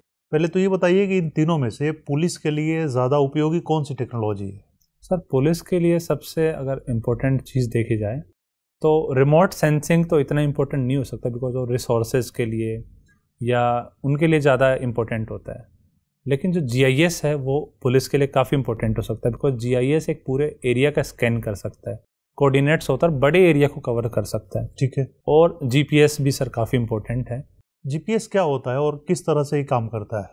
सर GPS का full form global positioning system है, अमेरिकी सिस्टम है, जो सैटेलाइट के एक नेटवर्क के माध्यम से ये कैलकुलेट बताता है कि किसी व्यक्ति का जो कोऑर्डिनेट्स है वो क्या है। केवल व्यक्ति का? सर किसी भी चीज़ का, किसी भी वस्तु का, इस पे कोई भी ऑब्जेक्ट हो, पिंड बोल सकते हैं, या पूरी पृथ्वी का अगर बात करें, ठीक है, तो उस पिंड का या किसी भी जगह का कोऑर्डिनेट बताना। इसमें हमारे पास कोई स्थानीय टेक्नोलॉजी है? जी सर। कौन सी? हमारे पास IRNSS का पूरा सिस्टम है, हमारे पास भारतीय, जिसको नाविक सिस्टम बोलते हैं। ठीक है, वो सिस्टम हमारे पास। एक नाविक सिस्टम है और एक नाम सुना होगा आपने, भुवन सिस्टम। Yes sir. ये दोनों एक ही हैं या इन दोनों में कोई अंतर है? सर अलग अलग है। क्या है? नाविक सिस्टम है वो नेविगेशन के लिए बनाया गया खासकर, लेकिन जो भुवन है उसका उद्देश्य ये है कि रिसोर्सेज के, सर एग्जैक्टली तो मुझे याद नहीं आ रहा। अच्छा ठीक है। अभी हाल फिलहाल में हम लोग देख रहे हैं कई तरह के डिजास्टर्स या घटनाएं, फिनोमिना कह सकते हैं, उनकी इंटेंसिटी और फ्रिक्वेंसी लगातार बढ़ती जा रही है। एग्जाम्पल के लिए अभी लें तो हिमाचल प्रदेश में अभी क्लाउड बस्ट हुआ। जी सर। और उस क्लाउड बस्ट से ऑब्वियसली बहुत सारा नुकसान हुआ। अभी आज की भी खबर है कि एक पुल टूट गई है जी। तो ऐसे में GIS जो एक टेक्नोलॉजी है, जियोग्राफिकल इंफॉर्मेशन सिस्टम, इसके प्रयोग से हम लोग क्या क्लाउड बस्ट या इस तरह की घटनाओं से होने वाले नुकसान हैं उनको कैसे किस प्रकार से कम कर सकते थे? सर ऐसी घटनाएं होने के पीछे कहीं ना कहीं हमारा जो लिविंग स्टाइल है, हमारा जो रहने का तरीका है, वहाँ पे एनक्रोचमेंट हम कर रहे हैं और हमारा जो प्रकृति का लैंडस्केप उसको चेंज कर रहे हैं, तो नुकसान तो होगा, वो घटनाएं आएगी। लेकिन हमारा दो काम हो सकता है कि एक तो हमारा बिहेवियर चेंज हो और साथ में ये हो कि जब आपदा आ जाए, आपदा के पहले तो हम ये कर सकते हैं कि जो हमारे चेंजेज है कि मिटिगेशन का काम है, हमारे बिहेवियर चेंजेज है वो करेंगे। लेकिन अगर आपदा के टाइम पे GIS का इस्तेमाल किया जाए तो ये हो सकता है कि सबसे पहले तो रूट्स का पता लगा सकते हैं कि रेस्क्यू रूट्स वहाँ पे कौन कौन से हो सकते हैं। इसके अलावा ये पता कर सकते हैं कि वहाँ पे जो पॉपुलेशन है उसकी डेंसिटी कितनी है, और अगर उसका अध्ययन हमें पता लगे भाई कहाँ का कितना सेटलमेंट है, उसके अकॉर्डिंग हम लोग रेस्क्यू टीम वहाँ पर भेज सकते हैं। तो क्या आपदा से पहले GIS का प्रयोग नहीं कर सकते हम? बिल्कुल सर, कर सकते हैं। किस तरीके से कर सकते हैं? आपदा के पहले सर GIS का प्रयोग इस प्रकार से हो सकता है कि जो नदी है या कोई स्लोप है उसका GIS मैपिंग करके हम ये वल्नरेबिलिटी का पता लगा सकते हैं कि भाई कौन कितना वल्नरेबल है, कि नदी का कुछ स्थान छोड़ा जाना चाहिए, वहाँ पे सेटलमेंट नहीं होना चाहिए। फिर हम ऐसा कर क्यों नहीं पा रहे हैं? क्यों हम इंतज़ार कर रहे हैं कि कोई ऐसी घटना हो जाए, उसमें कुछ लोगों की मृत्यु हो जाए और उसके बाद फिर हम स्टेप लें? ऐसा क्यों नहीं कर पा रहे हैं हम? सर एक्चुअली हमारे जो आपदा प्रबंधन का जो 2005 से पहले जो काम था वो रिएक्टिव हुआ करता था कि आपदा होने के बाद में हम रिएक्ट करें। लेकिन 2005 के बाद में 3 स्टेज पे काम करते हैं हम लोग कि आपदा के पहले, आपदा के समय और आपदा के बाद। तो ये 15 साल के फेज में अगर हम लोग डिफरेंस देखें, अगर आपदा से होने वाली मृत्यु का अगर एक्सपेक्टेशन ग्राफ देखें, वो तो उस स्थिति में कम हुआ है। लेकिन अभी हमें 15 साल में जो एक्सपेक्टेड रिजल्ट्स हैं वो शायद ना आ पाएंगे। लेकिन हमारा जो NDMA के थ्रू है, जो एक्ट है आपदा प्रबंधन अधिनियम है, और जो डिस्ट्रिक्ट प्रशासन भी है, आपदा प्रबंधन विभाग अलग से होता है हर जिले में, तो हम आज प्रोएक्टिव तरीके से काम कर रहे हैं। और मेरा पूरा विश्वास है कुछ सालों में हम इन होने वाले नुकसानों को कम कर पाएंगे। और साथ में जो SDG गोल्स हैं, जो क्लाइमेट समिट है, क्लाइमेट जो समझौते हैं, उनके थ्रू जो उस घटनाओं की जो जैसे बादल फटना है और इसके अलावा भूकंप तो खैर नहीं वो हो पाएगा, तो खासकर सूखा है, इनको रोक सकते हैं सर। जो एक्सट्रीम इवेंट्स हैं, वेदर वाले जो इवेंट्स हैं, कम से कम हम इनको इंटेंसिटी कम कर पाएंगे। अच्छा, अभी आप सौर ऊर्जा की कुछ बात कर रहे थे ना? कई बार या ज़्यादातर बार ये देखा जाता है कि तात्कालिक रूप से तो हम कुछ उपाय अपना लेते हैं क्योंकि उसके फायदे बहुत सारे नज़र आते हैं, लेकिन दीर्घकाल में उसके नुकसान उठाने पड़ते हैं। तो ऐसे ही सौर ऊर्जा के क्षेत्र में आपको भविष्य में क्या क्या चुनौतियाँ नज़र आ रही हैं और भारत उसके लिए कितना तैयार है? सबसे पहले तो सबसे बड़ी चुनौती ये होगी कि जो उसका प्रोडक्शन होगा, जो सौर पैनल्स होते हैं, उसके प्रोडक्शन के लिए टेक्नोलॉजी और रॉ मटेरियल की ज़रूरत पड़ेगी। और जब वो अनयूज्ड हो जाते हैं कुछ सालों बाद में, जो पैनल्स हैं, और उसमें एक्चुअली जो उसमें ऐसे पदार्थ पाए जाते हैं जो भूमि प्रदूषण कर सकते हैं, वाटर पोल्यूशन कर सकते हैं, तो उनके निस्तारण के लिए एक तकनीक विकसित करनी होगी। उनका ऐसा निस्तारण किया जाए सो दैट उसका दोबारा से या तो यूज़ किया जा सके या उनको नष्ट किया जा सके। तो एक ये चुनौती होगी। तीसरा ये है कि जो सौर ऊर्जा का ट्रांसमिशन होता है वो ग्रेड नॉर्मल ट्रांसमिशन के अकॉर्डिंग नहीं हो सकता। उसके लिए ट्रांसमिशन के लिए हमें सारा सिस्टम डेवलप करना होगा। अच्छा, तो भारत इसके लिए क्या तैयार है? क्या सौर ऊर्जा के पैनल के निस्तारण के लिए हमारे पास कोई सोलर वेस्ट मैनेजमेंट पॉलिसी इस तरह की है? सर अभी तो ऐसा कुछ नहीं। ई वेस्ट मैनेजमेंट पॉलिसी ज़रूर है और सौर पैनल को हम ई वेस्ट के अंदर शामिल कर सकते हैं। अच्छा, आपने सिविल इंजीनियरिंग भी की है, भूगोल भी पढ़ा है, आप बता रहे थे जी। तो जैसे हम लोग बात कर रहे थे बादल के फटने पे ही फिर वापस आते हैं, तो एक कंसेप्ट हम लोग पढ़ते हैं क्लाउड सीडिंग जी, जो इमेच्योर बादल हैं उनको मैच्योर बना के बारिश करवा देना। तो क्या ऐसा संभव है कि जब रिलेटिव ह्यूमिडिटी ज़्यादा बढ़ जाए उसी वजह से क्लाउड बस्ट होता है, तो क्या वहाँ से तात्कालिक रूप से अनुमान तो IMD के द्वारा लगाया जा सकता है जी। उस प्रेडिक्शन की स्थिति में वहाँ से मॉइस्चर निकाल दिया जाए ताकि क्लाउड बस्ट की स्थिति पैदा ही ना हो? ऐसा हो सकता है क्या? सर अगर सैद्धांतिक तौर पर देखें तो संभव है, लेकिन प्रैक्टिकल तौर पर देखें तो मौसम जो है वो कई बार इतने जल्दी बदलता है कि हमारे पास ऐसे इंस्ट्रूमेंट्स नहीं है कि हम उस मौसम का बिल्कुल शॉर्ट टर्म के लिए प्रेडिक्शन कर सकें कि 1 घंटे में क्या होने वाला है। इस दिशा में सोचा जा सकता है सर। निश्चित रूप से हमारे पास सुपर कंप्यूटर्स बनाए जा सकते हैं।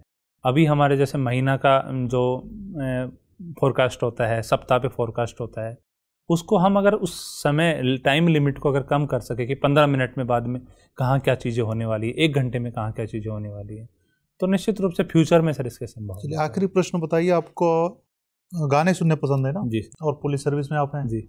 बॉलीवुड सॉन्ग आपको पसंद है, तो 5 ऐसी फिल्में गाने बताइए जो पुलिस के ऊपर फिल्माया गया हो। सर पुलिस के ऊपर मीन्स पुलिस की विशेषताएं बताने वाला, या सर पुलिस उसमें रोल में है? पुलिस उसमें रोल में हो या उसकी विशेषताएं बता रहा हो। सिंघम मूवी है जिसमें मेन रोल में पुलिस। कौन सा गाना है? Sir Singham title song. ठीक है। और इसके अलावा पुलिस में दबंग मूवी में है। पुलिस हो, सेना हो, मिलिट्री हो। इसके अलावा जो अजय देवगन की मूवी है जिसमें गंगा जल है, उसमें पुलिस रोल में रहती है। गंगा जल 2 है जिसमें वो शामिल हो सकता है। इसके अलावा गाने आप नहीं बता रहे हैं, फिल्मों के नाम बता रहे हैं। सर गाना मुझे एग्जैक्टली अभी याद नहीं आ रहा। अच्छा ठीक है सर। सुनील, काफ़ी लंबा आपका इंटरव्यू हुआ। चलते चलते बस मैं एक सिचुएशन आपसे पूछना चाह रहा हूँ, और उससे पहले एक मुझे डाउट है। अभी 5-7 दिन पहले जोमेटो का IPO आया, आपने देखा होगा। yes, और वो काफ़ी ज़्यादा सब्सक्राइब हुआ। yes, मतलब जितनी उम्मीद थी उससे कई गुना ज़्यादा सब्सक्राइब हुआ। yes. उसके बाद जब वो ओपन हुआ शेयर मार्केट में, तो कई लोग कह रहे थे कि उसके रेट्स कम हो जाएंगे, लेकिन उसके बाद वो फिर बहुत बढ़ा। yes. जबकि डिटेल्स देखें तो पता लगता है कि वो कंपनी पिछले 1 साल में करीब 3000 करोड़ के नुकसान में थी। तो मैं एक लेमन के रूप में जब सोचता हूँ तो मैं समझ नहीं पाता कि जो कंपनी इतना नुकसान में है उसके शेयर खरीदने के लिए ऐसी मतलब बड़े बड़े लोगों में क्यों है? क्या इसका रीज़न हो सकता है? सर इसका रीज़न एक तो ये है कि जो कई बार मार्केट में जो माहौल पैदा किया जाता है, पॉजिटिव माहौल पैदा किया जाता है कि जोमेटो है फ्यूचर में ग्रोथ करेगा, फ्यूचर प्रोस्पेक्टिव एक तो अच्छा किसी कंपनी का एक तरह से पैदा किया जाए। और दूसरा ये है कि शेयर मार्केट में भी कई जो आड़तिया होते हैं, जो ब्रोकर्स होते हैं, वो इसमें कहीं ना कहीं इरेगुलरिटीज़ कर सकते हैं। लेकिन सर मेरा सा मानना है कि अभी हमारे इंडिया की ग्रोथ रेट भी अच्छी नहीं है, और हमारे पास एक कोविड की सिचुएशन अभी मौजूद है, और ओवरऑल शेयर मार्केट को ही देखा जाए तो कहीं ना कहीं राइज पे है, और हमारी ग्रोथ रेट नेगेटिव है। ये सारे नेगेटिव प्रोस्पेक्टिव्स देखे जा रहे हैं, हमारा प्रोटेक्शन कम हो रहा है इंडस्ट्रियल, और उसके बावजूद शेयर मार्केट का ऊपर चढ़ना कहीं ना कहीं शंका पैदा करता है। और 2-3 दिन पहले मैं एक रिपोर्ट पढ़ रहा था कि इंडिया में ये है एक बबल, जिसको बोलते हैं कि शेयर मार्केट में बबल पैदा हो रहा है जो बस्ट होगा धीरे। तो निश्चित रूप से ये जोमेटो वाला भी उसका परिणाम भी हो सकता है, उस बबल का इफेक्ट उस पर शेडो आ रही हो, जोमेटो भी इंक्रीज पे है। अब रेलवे से भी हैं और अब पुलिस से भी हो गए हैं। तो एक आखिरी सवाल ये बताएं कि अभी 2 दिन पहले चाइना में घटना घटी जिसमें एक मेट्रो ट्रेन में कई लोग थे और अचानक पानी भरना शुरू हुआ और गर्दन तक उनके पानी भरा। कई लोग तो खौफ से ही मर गए, उनमें से कईयों की सांस घुटने से मौत हो गई। तो रेलवे और पुलिस दोनों के मतलब रेलवे का अनुभव और पुलिस का जो थोड़ा बहुत आपने सीखा हुआ इस बीच में, उसके बेस से बताएं कि अगर आप वहाँ होते तो वैसा क्या करते कि किसी व्यक्ति की मौत ना होती? सर मैं ट्रेन में होता या बाहर? नहीं, आप मतलब अथॉरिटी में होते हैं, सिस्टम में होता। तो सबसे पहले तो ये था कि उस ट्रेन को वहाँ पे सिग्नलिंग व्यवस्था के थ्रू जल्दी से जल्दी उस टनल से या कहीं फंसा हो वहाँ से बाहर निकालना। और अगर ट्रेन बाहर नहीं निकल पा रही है तो स्टेशन में ऐसे रूट्स वहाँ पे होते हैं जो इमरजेंसी एग्जिट रूट्स होते हैं। वो स्टेशन पर नहीं थी, वो तो एक क्या कहना चाहिए, अंडरग्राउंड एक प्लेस था, वहाँ फंसी हुई थी। मीन्स टनल में थी। ओके सर टनल में हमारे पास बचाने की संभावना काफ़ी कम हो जाती है। फिर भी अगर प्रयास किए जाएं तो पहले तो टनल में दूसरी ट्रेन को घुसने से पहले हम रोकेंगे कि दोनों तरफ से कोई ट्रेन उसमें एंटर ना करे, सो दैट अगर कोई इंसान वहाँ पर रेस्क्यू करने के लिए घुसता है, कोई टीम वहाँ पे जाती है, तो वो उसकी वजह से उनको दुर्घटना ना हो। तो हम ये कर सकते हैं कि जो डाइवर्स होते हैं जल्दी से NDRF के साथ कोऑर्डिनेट करके, रेलवे का डिपार्टमेंट और NDR पुलिस के अंतर्गत आती है ज़्यादातर जो होती है, तो उनसे कोऑर्डिनेट करके डाइवर्स हैं उनको जितना जल्दी बुलाया जा सकेगी। क्योंकि कोई इंसान होता है कि सांस रोक के थोड़े बहुत आधा घंटा चीज़ें मैनेज कर ले, तो उस टाइम पे डाइवर्स के टीम को बुलाकर और टनल के थ्रू एंटर करवा के उनको मेट्रो के जो गेट्स हैं उनको ब्रेक करके और बचाने की संभावना हो सकती है सर। ठीक है सुनील, आपसे बात करके बहुत अच्छा लगा। अब आप जा सकते हैं। धन्यवाद। Thank you sir. Thank you ma'am. Thank you.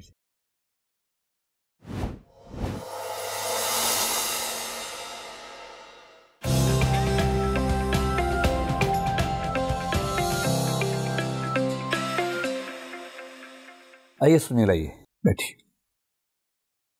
हम सब ने अभी बातचीत की आपकी परफॉर्मेंस के बारे में और जनरल ओपिनियन यही है कि चीज़ें काफ़ी बेहतर हैं।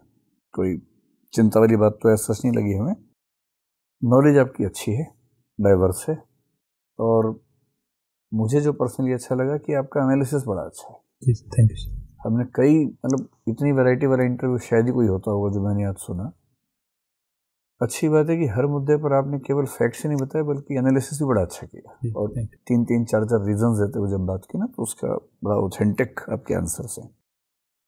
रेलवे पर भी आपका अच्छा था, पुलिस को लेके भी ठीक रहा। सिचुएशंस आपके सामने 2 आई। पहले वाली मैटरनिटी लीव के बारे में थी, वो भी आपने ठीक कहा। मतलब आप ऑथेंटिक थे अपनी बात में और वो ठीक लगा हमें। सेकंड जो मैंने चाइना वाली सिचुएशन थी वो भी ठीक था आपका रिस्पॉन्स। मतलब उसमें ये ज़रूर है कि आपने ये समझ लिया कि वो लोग डूब गए हैं, जबकि उसमें लोग पानी गर्दन तक आया था, डूबा नहीं था कोई भी, डर से मर गए थे। जी। तो मैं उम्मीद करता कि आप उस डर को मैनेज करने के लिए जो पब्लिक एड्रेस सिस्टम ज़्यादा बोलेंगे, लेकिन वो मेरे ख्याल से आपने समझा गलत उस सिचुएशन शायद को। हाँ, वो उसी रीजन थे। लेकिन ठीक है, इतना तो हो जाता है इंटरव्यू में, कोई खास बात नहीं है। राजस्थान पे भी आपका ठीक है और प्रोग्रेसिव स्टैंड है। हम कई बार डरते हैं कि कोई अपने स्टेट को लेके इतना एथनोसेंट्रिक ना हो कि प्रोग्रेसिव बात करने से बचे, ऐसा दिखा नहीं। आप एकदम ठीक बात कर रहे थे। ठीक है, जो 2-3 बातें हमें लगता है कि सुझाव देना चाहिए। एक तो ये कि अगर कहीं कोई चीज़ नहीं आ रही तो दबाव में मत आइए और सॉरी बोल दीजिए आराम से। जैसे भुवन वाले मामले में आपको आइडिया था कि नहीं आता है, लेकिन तब भी आपने सोचा कि मैं शुरू करता हूँ, शायद यही रोक देंगे मुझे लग रहा था आता है, लेकिन जब मैं बीच में जा रहा था बोलने, तब मेरे दिमाग से निकल कि मिलिट्री सिस्टम है या सिविल सिस्टम है। अच्छा, तब कंफ्यूजन हुआ था। शुरुआत में मुझे ये लग रहा था कि मैं बता दूंगा। हाँ, तब ठीक है। मतलब हमें लगा कि आपको शायद पता है कि नहीं पता, फिर भी आपने अटेम्प्ट किया, तब तो ठीक है, तब कोई दिक्कत। और कहीं कहीं मतलब जो मुझे लगता है ना कि जैसे आप पहले 198 तक शायद जा चुके हैं इंटरव्यू में ना, और अब आप IPS हैं ही, तो टारगेट सिर्फ IAS है। इसका मतलब ये है कि इंटरव्यू में आपको कम से कम 200 नंबर चाहिए IAS में आने के लिए, वो भी अच्छे रैंक के साथ। मुझे लगता है कि एक्सप्रेशन में थोड़ा सा देखने की ज़रूरत है। नॉलेज और थॉट्स में तो अब आप लगभग परफेक्शन के लेवल पे हैं। एक्सप्रेशन में क्या क्या करना है, जैसे एक तो कहीं कहीं आंसर्स बहुत लंबे हो रहे हैं और उनकी लंबाई की देखिए 2 वजह है। एक तो ये कि आप कहीं कहीं एनालिटिकल क्वेश्चंस में 3-4 पॉइंट्स लेके आ रहे हैं, वो तो मुझे ठीक लगा, अच्छा लगा। कभी कभी शुरुआत करने से पहले एक भूमिका जैसी बन रही है, बैकग्राउंड, वो मेरे ख्याल से आप छोड़ सकते हैं, उससे बहुत मत जाइए। दूसरा, कहीं कहीं आपने खूब यूज़ किया, जैसे आप ऐसा कर सकते हैं, आप कर सकते हैं, तो आप वाली जो लैंग्वेज है ना, आप कर सकते हैं, आप कर सकते हैं। यस। एक जगह सॉरी बोलने की जगह आपने बहुत रैंडम लिखा। इसके अलावा तो मुझे नहीं पता। जी, जब आप इसका वीडियो देखेंगे तो आपको आइडिया होगा। तो ज़्यादा अच्छे प्यार से कि सर मैं अभी ध्यान नहीं कर पा रहा हूँ, मुझे भी ध्यान नहीं आ रहा है, इसके अलावा मुझे कुछ नहीं पता, मुझे नहीं पता, इसके बजाय मैं भी ध्यान नहीं कर पा रहा हूँ, विनम्रता से। क्वेश्चन को रिपीट मत कीजिए। जैसे क्वेश्चन फंसने वाला आता है ना, तो आप सबसे पहले क्वेश्चन को रिपीट करते हैं। मतलब सोचने के लिए कोई भी टाइम चाहेगा, लेकिन सोचने के लिए टाइम मांगने का सबसे खराब तरीका है क्वेश्चन को रिपीट करना। तो उसके बजाय आप वैसे भी सोचेंगे तो मेंबर समझते ही हैं कि आपको सोचना पड़ेगा, उसमें कोई दिक्कत नहीं है। और अंतिम बात, थोड़ा सा अगर हो सके तो लाइवली हो, एनर्जेटिक हो, क्योंकि एनालिसिस बड़ा शार्प है। अब जैसे आप मुस्कुरा रहे हैं ना सर, मैं सुबह से एक्चुअली काफ़ी एक्टिव। हाँ, मैंने यही कहा था मेंबर से कि ऐसा लग रहा है कि ये हेक्टिक शेड्यूल में आज रहे होंगे। जी सर। पूरे इंटरव्यू में आप एक बार मुस्कुराए सिंघम फिल्म की बात करते हुए। जी सर। तो जब इतनी अच्छी हंसी आपको दी है ईश्वर ने, तो उसका थोड़ा सदुपयोग कीजिए, है ना सर। वो थोड़ा सा एक्टिव शेड्यूल है ना, तो थोड़ा सा एनर्जी लेवल बढ़ाइए। जी सर। और लाइवली हो, थोड़ा सा आवाज़ अगर थोड़ी ऊंची हो, स्पीच मॉड्यूलेशन हो, श्योर, उतार चढ़ाव हो, तो श्योर। कंटेंट के बेस पर तो कोई रीज़न नहीं है कि आप 200 से कम पे जाए। एक्सप्रेशन पे थोड़ा सा काम करिए। जी सर, मैं करूँगा जरूर। अब आप पूछिए, कोई डाउट अगर आपको है तो। सर डाउट वैसे कोई स्पेसिफिक तो नहीं है, बट 1-2 क्वेश्चन थे, 1-2 टॉपिक्स थे मुझे काफ़ी परेशान करते हैं। हाँ। तो रिजर्वेशन तो मुझे ओवरऑल तो पता है कि रिजर्वेशन पे क्या स्टैंड होना चाहिए, लेकिन जो क्रीमिलियर वाला है कि रिजर्वेशन SC/ST में खासकर क्रीमिलियर होना चाहिए नहीं सर, इस पे स्टैंड नहीं ले पा रहा हूँ सर मैं, बहुत मुश्किल हो रहा है मेरे लिए। ठीक है, और इस पे क्या, और सर कुछ ऐसे होते हैं जैसे सेडिशन केसेस होते हैं, या कुछ अभी कई IAS IPS काफ़ी न्यूज़ में रहे हैं, किसी ने थप्पड़ मार दिया है पेंडेमिक के दौरान, कुछ भी, और जैसे त्रिपुरा में DM थे वो घुस के वहाँ पे, तो ऐसे क्या, मतलब ऐसे क्या अच्छा है किसी के व्यवहार, ये किसी प्रशासनिक अधिकारी? तो क्रीमी लेयर पे आपको ये मान लेना चाहिए कि SC/ST में भी होना चाहिए जी, मतलब स्टेटेड स्टैंड तो यही रखिए। इसमें बहुत कॉम्प्लेक्सिटीज़ हैं, लेकिन जनरली आप यही मानिए कि हाँ, अगर हम एक ऐसा क्राइटेरिया बना लें कि यदि किसी व्यक्ति को रिजर्वेशन मिला है तो उसकी पीढ़ी में कम से कम नेक्स्ट पीढ़ी को ना मिले। 2 भाई हैं, एक को मिला तो दूसरे भाई को मिलेगा, अगर उससे नहीं लिया तो उसकी अगली पीढ़ी को मिलेगा, लेकिन जिसको मिल गया है वो भी क्लास 1 जॉब में मिल गया है, उसकी अगली पीढ़ी को ना मिले, ऐसा हम मान सकते हैं। क्योंकि इंटरव्यू में ये भी देखा जाएगा कि आप अपने वर्ग के हितों से कितना ऑब्जेक्टिव होकर बोल पाते हैं। जी, ठीक है, जो IAS IPS लोगों के बिहेवियर की बात है, आपको सपोर्ट करने की जरूरत नहीं है, अगर एग्रेसिव बिहेवियर है तो गलत है। इसके अलावा सर जो कोविड है, इलेक्शंस हैं, कुंभ मेला है, सर काफ़ी विवादित मुद्दे हैं कि इस पर गवर्नमेंट को करना चाहिए नहीं करना चाहिए। तो हमें सबको पता है कहीं ना कहीं गलती हुई है, कहीं ना कहीं हमसे फैक्ट्स को एनालिसिस है उसके करने में गलती हुई है। कुंभ मेले का हम एनालिसिस नहीं कर पाए, इलेक्शंस का कि ये भाई फ्यूचर में इसमें मिस्टेक हो सकती है, उतना एनालिसिस नहीं कर पाए। संयोग ये भी है कि जिस समय इलेक्शंस हुए उसी समय ये नया वेरिएंट आ गया। यस, अब एक संयोग भी है। यस, और कोई भी सरकार, क्योंकि जो ऐसी महामारी है 100 साल में एक बार आती है लगभग जी, तो इस समय देश में जितने भी लोग हैं ना, पहली बारी महामारी देख रहे हैं, सरकार भी और लोग भी जी, और इसमें कितना भी कोई सावधान हो, कुछ ना कुछ मिस्टेक तो होगी ही। तो वो मिस्टेक केवल कैलकुलेशन की मिस्टेक नहीं है, उसमें नया वेरिएंट अचानक आ जाएगा, ये भी एक पहलू है। तो मेरा अपना अनुमान ये है कि सरकार ये ना होती, कोई दूसरी होती, तब भी शायद घुमा फिरा के परिणाम कुछ ऐसे ही होते, थोड़े बहुत डिफरेंस के साथ। इतना ही मामला सर। इस स्पेसिफिक सरकार को दोष ना दिया जाए, कोई और सरकार भी होती तो क्या इलेक्शन रोकने की संभावना सर हो सकती थी कि इलेक्शन कमीशन इलेक्शन को रोक दे? इलेक्शन कमीशन के पास ये राइट है। इलेक्शन कमीशन ने गुजरात में ऐसा किया एक बार। अगर वो रिपोर्ट सबमिट कर दे राष्ट्रपति को कि अभी इलेक्शन के लिए कंडीशंस नहीं है तो इलेक्शन रुक जाएगा, तो कोई दिक्कत नहीं। तो सर मेरा स्टैंड ये ले सकता हूँ मैं कि हाँ इलेक्शन रोके जा सकते थे? हाँ, आपको कहना कि इस मामले में बल्कि हमें सीख लेते हुए संविधान में कुछ संशोधन भी कर देने चाहिए जी, कि अगर 5 साल हो गए हैं पर पेंडेमिक चल रही है तो पेंडेमिक के रहने के समय इलेक्शंस को छोड़ दिया जाए, कार्यवाहक सरकार कंटिन्यू कर ले। बिल्कुल। इमरजेंसी प्रोविजंस में कुछ नए प्रावधान शामिल कर सकते हैं हम लोग। कुंभ मेले से तो हमने सीख ले ली है, बिकॉज कावड़ यात्रा भी होनी थी और केरल में जो बकरीद वाला जो आयोजन होना था उस पर सुप्रीम कोर्ट ने कॉन्सेप्ट दे दिया है कि जो राइट टू लाइफ है वो रिलीजियस सेंटिमेंट से ऊपर होना सबसे बड़ा है। ठीक बात है। तो ये तो सर अभी उस मामले में तो सर क्लियर हो जाएगा, ये थोड़ा क्लियर नहीं। बाकी जो रिजर्वेशन डिटेल में है हम क्लास में डिस्कस करते हैं या अलग से बात करते हैं। ठीक है, चलिए, शुभकामनाएं। Thank you sir. Thank you ma'am.